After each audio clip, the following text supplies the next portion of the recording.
花莲县吉安乡的仁安村最近因为要设饲鸡场甲屠宰场，引起居民反弹。质疑讲，明明县府就规定，这款畜牧场袂当去伫咧徛家300公尺以内所在，是安怎阁会当通过设置咧？今仔日规大镇居民就去县府抗议。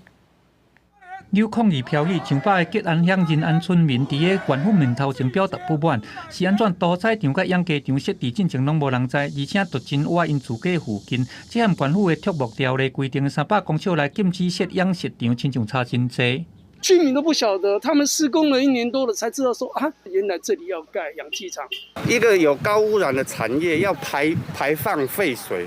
它连个排水沟都没有。 县府农业处表示讲，这是伫个2018年到2020年畜牧条例制定进前就提出申请，面积差不多1500平，会当用阮饲8,000只鸡以外，还佫会当有屠宰场。今年3月业者有开说明会，对民众的真情会照规定来办理。 因为屠宰比较是中央在管的，但是养鸡畜牧它的申请过程是由县政府这边来发它的登记许可证，目前在规定上都是依照规定来办理，都是合法的。 村民强调，3月份的说明会其实拢是养殖业者，根本已经看过在地声音，要求爱互县府开说明会，避免纠纷兼裁判，嘛会甲县议会定情。我们希望说，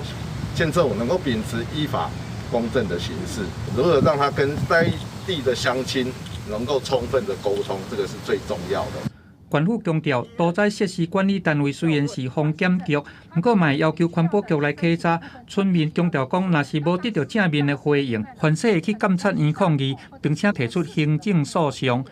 记者综合报道。